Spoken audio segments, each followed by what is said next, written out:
Welcome to Reflections on Victory. I'm Christy Dehaven. 80 years ago this month, Germany surrendered to the Allies and celebrations began for Victory in Europe Day. In the following programme, we'll reflect on the time the artillery fire was swapped for street parties, hearing from voices from the past and some from just this past week.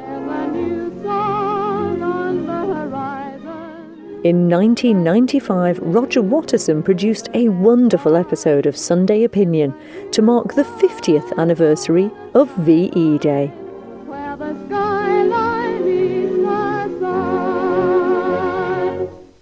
In today's programme, we recall Victory in Europe Day, the 8th of May 1945, through the eyes of Manx men and women, and we hear the experiences of others who now live here but were living in England at that time. The late summer of 1944 was marked by a series of advances through the remnants of the German armed forces in France, and the Allied armies arrived on the Seine only 80 days after D-Day. Shortly afterwards, Brussels and Paris were liberated. Here is the news, read by Richard Wessel. Paris has been liberated. A communiqué just received from General Koenig announces that it has been liberated by French forces of the interior.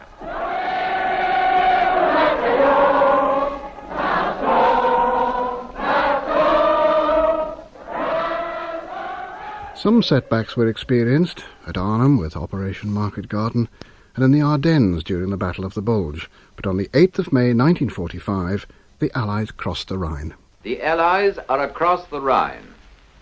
Troops under General Hodges established a bridgehead on the east bank south of Bonn yesterday afternoon.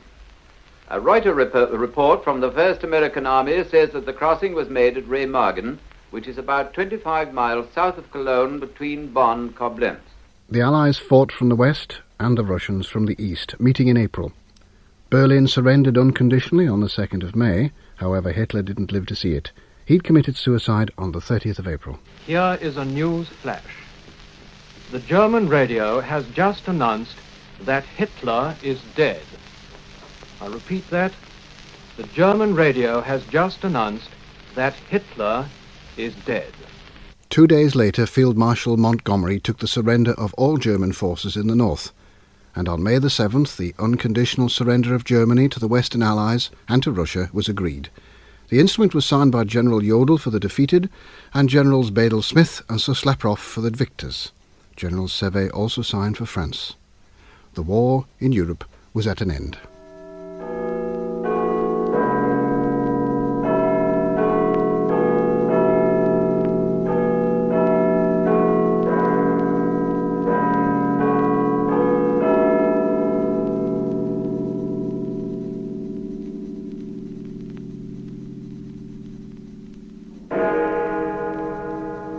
This is the BBC Home Service.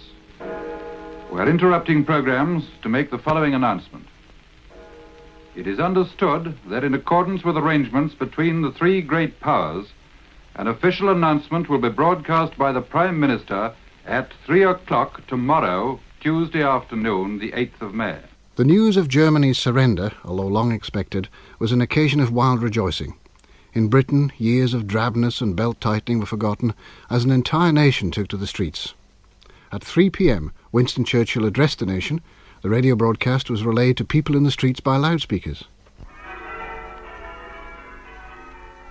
Yesterday morning at 2:41 a.m.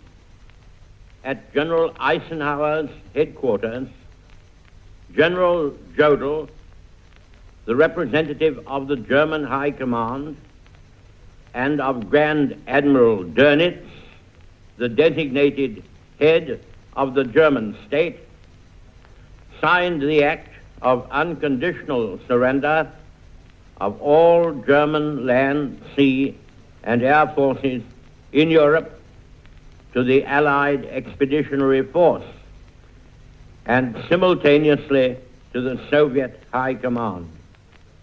We may allow ourselves a brief period of rejoicing. But let us not forget for a moment the toils and efforts that lie ahead. Japan, with all her treachery and greed, remains unsubdued. the injuries she has inflicted upon Great Britain, the United States, and other countries. Hundreds of thousands of people began to celebrate. Licensing laws had been relaxed on this one occasion, and normal British Reserve went by the board as strangers hugged, kissed, sang and danced.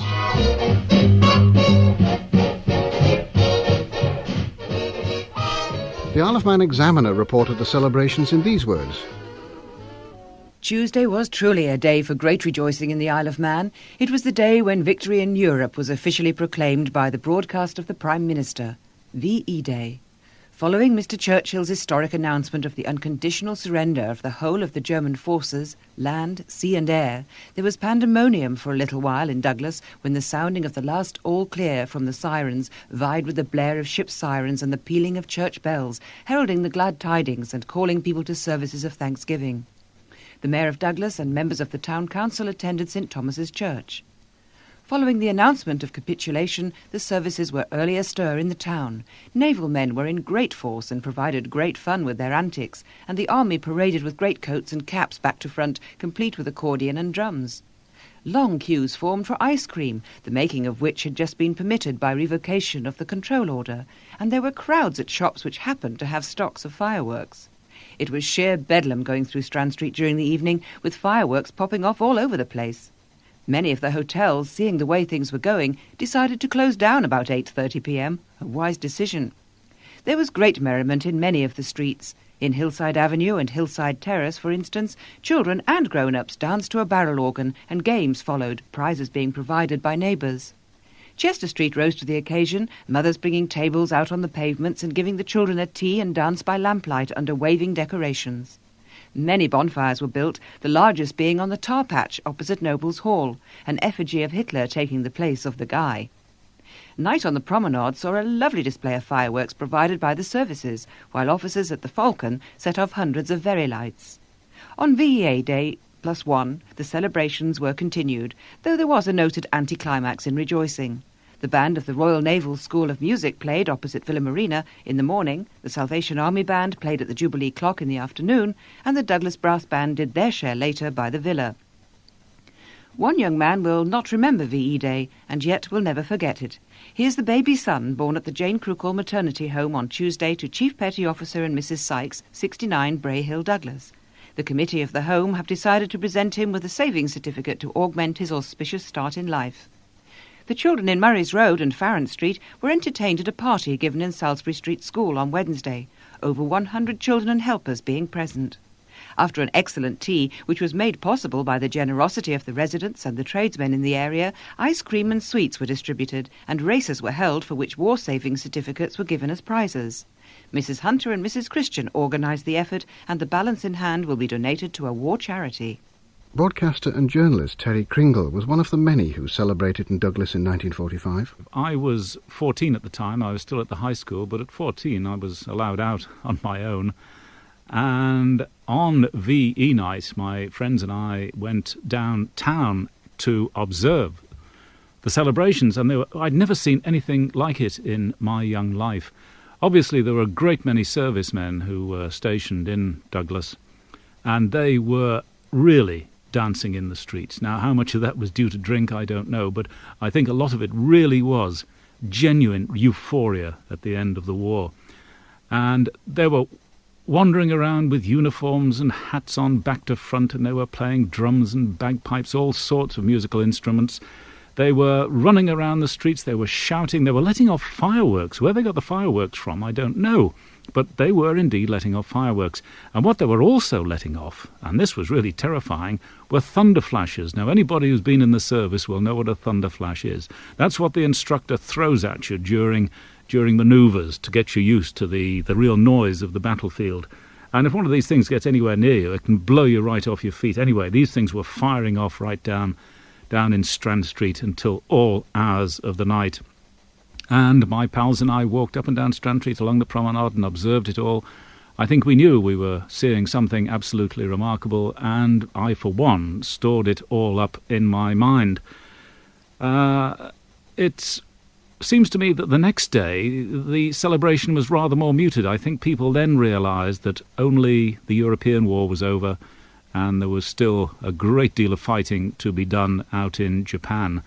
And obviously these people must have thought, well, we finished our war, why should we go and fight that one, especially when it's obvious that there's going to be an awful lot of people killed. However, history showed that it was not to be. Vivian Allen now resides in Castletown, but in 1945 she lived in London and joined in the celebrations at Buckingham Palace. Oh yes, I remember VE Day. In fact, I'll never forget it. I was a teenager then. I was living in London with my parents and my younger brother in a flat overlooking Battersea Park. From the balcony, we'd watched the glow in the sky from the London docks burning at the beginning of the 1940 Blitz. And my main reaction to VE Day was no more bombs, no more doodlebugs, no more V2s. I mean, one could hardly believe it when I'd grown up with it and got so used to it. Come the great day, my brother and I begged to be allowed to go up west, up to the West End. My mother wasn't very keen on the idea, but she instructed my brother to look after me, and she made us sandwiches, which we packed in our gas mask cases. We'd just thrown them in the dustbin ceremoniously. And those gas masks, at the beginning of the war, the first term of the war at my boarding school, we were made to do one lesson a day in our gas masks to get used to them. And the rubbery smell and the claustrophobic feel is with me still. And well, I don't know whether you breathed in or out, and the rubber at the side on your cheeks sort of flapped. It was most peculiar. Anyway, off my brother and I went on the bus to Hyde Park Corner, and we got caught up in the crowds along Constitution Hill to the Palace, and we found ourselves just beside the Victoria Memorial. Well, there's not much of me. I'm barely 5 foot tall, so of course I couldn't see very much. My brother was a bit taller, and he was looking around. And we were beside a group of American sailors, and one big brawny sailor caught me round the waist and swung me up onto his shoulder. Of course, from that vantage point, I could see everything, the whole of the crowd stretching back down the Mall, and all shouting, "We want the king." And I could also remember my baby brother's upturned face, looking rather anxious should he have allowed his sister to be handled like this. And then the roar when we saw the French windows onto the balcony open, and out came the King and Queen, followed by the princesses, with Princess Elizabeth in her ATS uniform, and Winston. And then the shouting changed to "Winnie!" And he was giving his famous V sign, and we then went on to Trafalgar Square. Of course, that was packed. We climbed up on the plinth of Nelson's column, and we sat there and ate our sandwiches. And there was just sort of general shouting and cheering and frolicking in the fountains.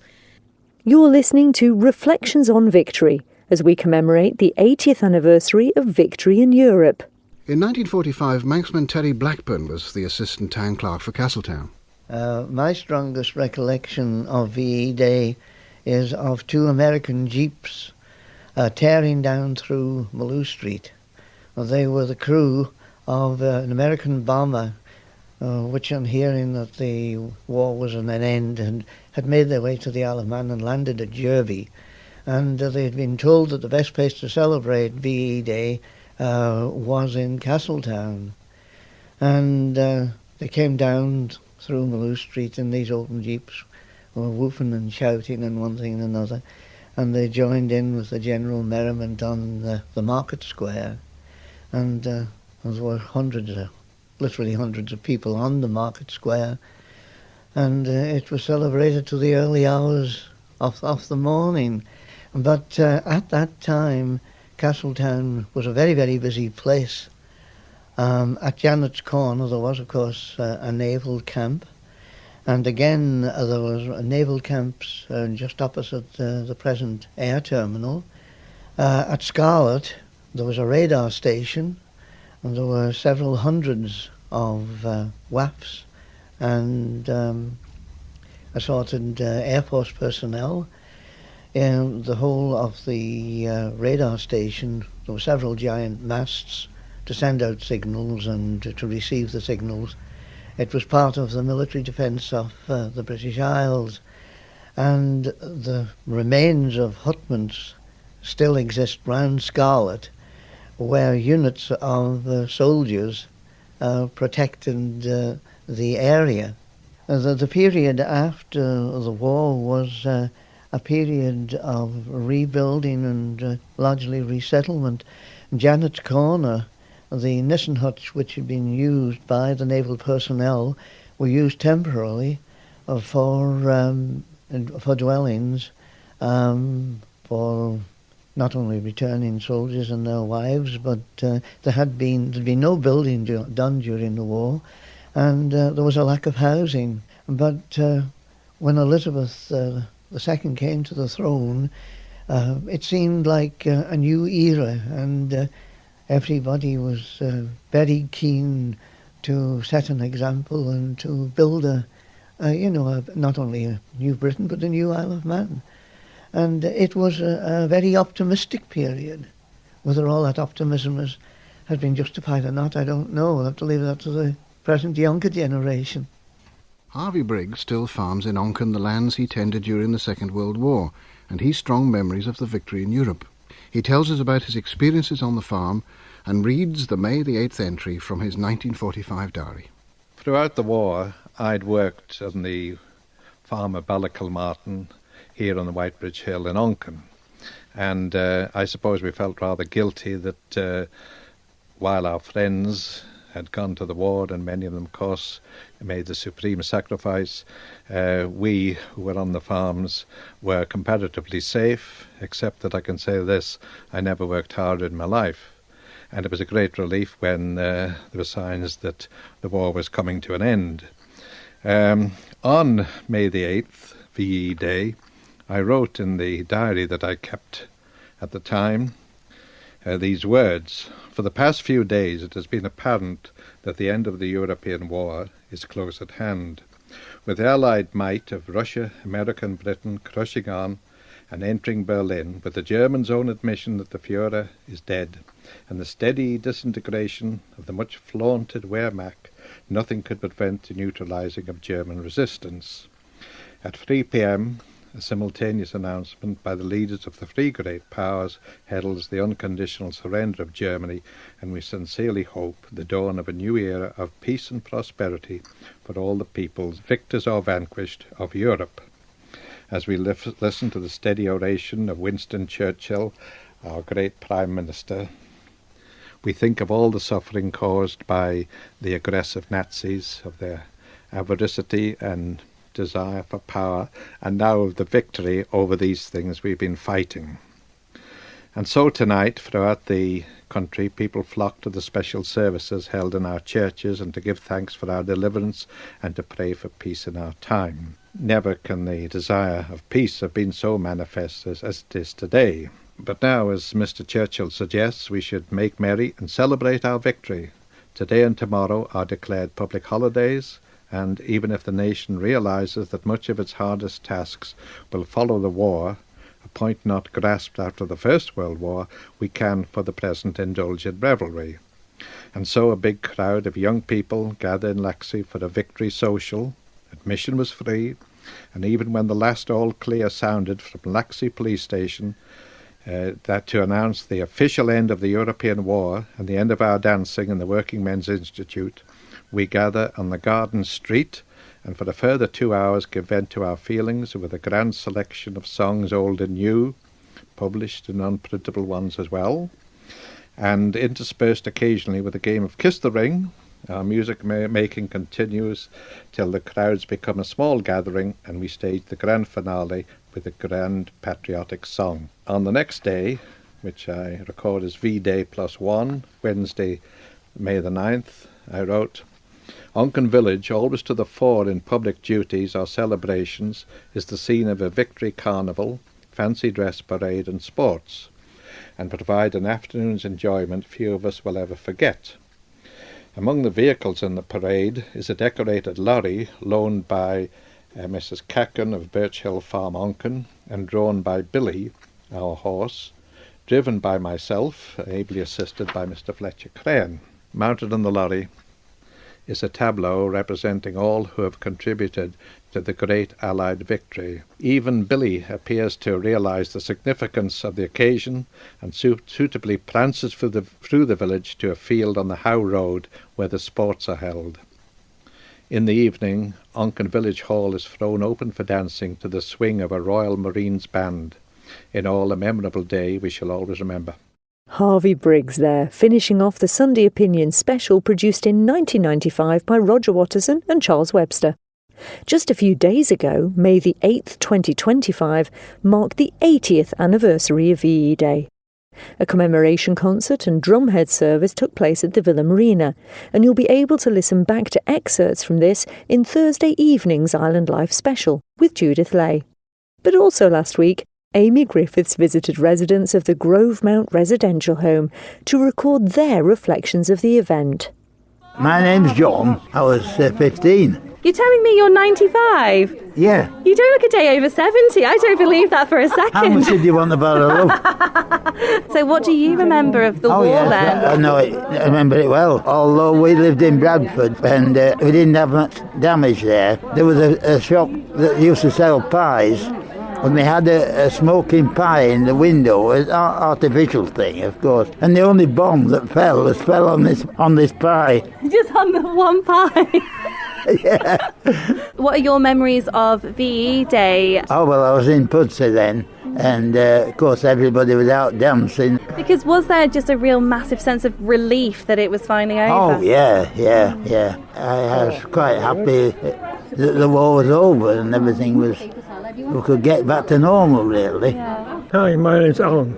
The first thing I was 8 years old, and the day the war broke out, and I remember they brought the radio into church, and we listened to Neville Chamberlain's speech, saying that we are now at war with Germany. 10 minutes after they said this, the local council started the area siren. So I was sitting in the choir store and I decided, well, I'm not going to stop here while it's an area, I'm going to go home. You know, sit down soon, you're all right. And during the war, my father was called up. He was called up for the RAF. He didn't go abroad, but he served down south on the south coast all the time, shooting down doodlebugs, the flying bombs as they came over. How did it feel having your dad serving? Very proud, actually. He used to come home in his uniform. Nothing better than to walk down the street with his father in uniform, you know. And so in that sense, I suppose VE Day had even more of a profound effect because you knew that hopefully that meant your dad was coming home. Well, that's right, yeah, that's right, of course. The thing was, I got ready to go to school, and I was getting ready to go to school, and my mother said, I think you'll be sent home, mind. I said, why? She said, well, I'm sure I heard two men talking in the street outside. They're saying the Germans had surrendered. So I went to school, though, and they said, the Germans have surrendered, this is going to be called VE Day, and you can all go home, you got the rest of the week off. And I remember that evening, they built the most enormous bonfire. And I always remember a chap, he came out halfway through with a kilt on and did a Highland fling in front of the bonfire. And then after that was it, you know, it was time to go home and forget about it, yeah. I'm hoping I've got the right blue jumper. Is it Derek? Yes, Derek. Hi. I remember my dad going to war and coming back and bringing 7 medals with him. And he was fighting the war in North Africa and in Malta. He was chasing the enemy troops there, and then he came around to England and he started fighting the war from that side of the channel. And how did that make you feel as his son? Must be an immense amount of pride. I'm so proud of him. I've got medals on the wall. They're there, and I'm so proud of him. He had a medal given special from the French for helping them out. Yes, I was just a young lad, but I could appreciate the fact that I was without him, not here, and glad when he came back. I do remember VE Day. I'd just been left school about 6 months. I don't remember anything in particular except being kissed by absolutely everybody. My father hadn't been away for very long, but he had been away. He was out east and sent lots of lovely things home. Like what? Oh, well, like we had chocolates and things rationed here. He sent boxes of things home, and He even sent some Indian carpets home for the house. And Jean, your husband, fought in the war, didn't he? And so what did he do? Well, he was a bomber pilot. He bombed Germany and several other places too. Then after the war, he was bringing prisoners of war home, which was very sad. Because what kind of impact did it have on him? Did he ever talk about it much? No, he didn't. We'd visit his bomb aimer, and I'd just sit quietly whilst we had dinner and hear them talk, because they talked about things that they wouldn't talk about in front of other people. The bomb aimer said that he never knew how my husband got them back, because when they got back, he counted there had been 52 hits on the aeroplane, and yet he got them back and managed to land somewhere as well. He got the MBE and the DFC and bar, and of course I went to Buckingham Palace. So were you proud of him and proud of the work that he did there? I was very proud of him. Back in the year 2025, and celebrations are taking place once again across the island to mark the 80th anniversary of VE Day, from acts of remembrance to special concerts. But when I asked Derek why it was important for us to still remember the events of the Second World War 8 decades on, and how he felt when it was over, he only had this to say. There'll be bluebirds over the white cliffs of Dover tomorrow. Just you wait and see. There'll be love and laughter and peace ever after tomorrow, when the world is free. A poignant end to those reflections from the Grovemount residential home. You can listen to the full interviews as a newscast at manxradio.com. We will continue to mark this special anniversary on Thursday evening at 5:30 p.m, when Judith Lay brings us her own programme commemorating 80 years since the World War II guns fell silent in Europe. Thank you for listening.